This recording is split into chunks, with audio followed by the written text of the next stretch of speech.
Day. Inflation, oil, gas prices. The national average for gas prices, we should say, dropped 5 cents last week. You may be paying a bit more at the pump in the near future. That is if President Trump's proposed 25-cent per gallon gas tax goes into effect. But there's a new study that's been released by two organizations that's tied to the Koch group that says that states that were won by Donald Trump in the 2016 election will likely be hit the hardest by the gas tax, based on the current tax rate and fuel consumption data from those states. And as the potential tax increase faces some reservations within Congress, would it really help fix the nation's failing bridges, roads, and airports? I want to bring in U.S. Concrete CEO Bill Sandbrook.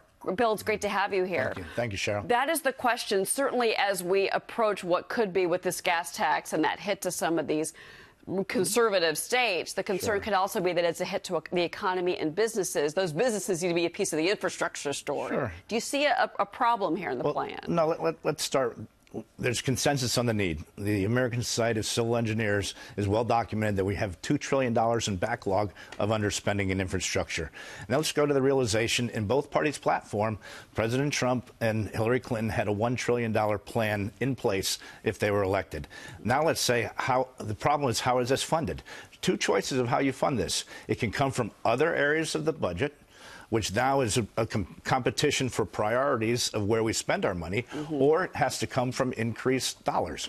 So to your question on the gas tax, let's talk about the 25-cent proposed gas tax. 7 states in 2017 election increased their own gas tax.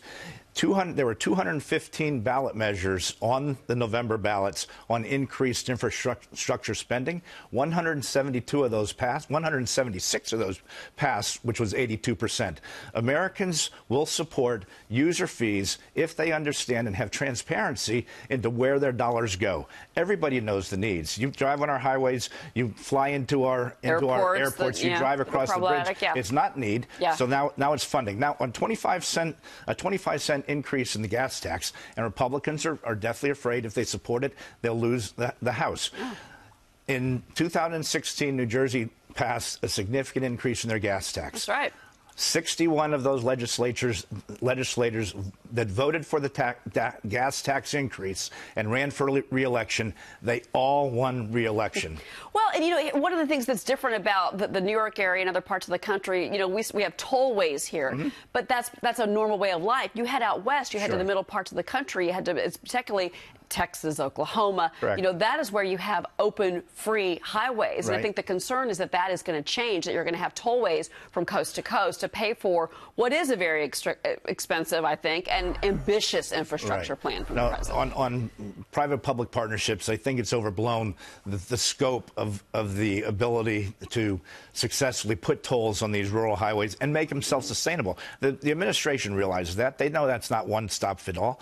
You know, there are places where you can privatize a bridge and make it cost-effective for the consumer and for the maintenance of that, but it's not one size solution for the whole country. There's no question about that, and their administration realizes that. Well, what do you make of the needs of the Highway Trust Fund? There's been a lot of talk, maybe not enough talk, I should say, about the Highway Trust Fund. They need $100 billion to stay solvent.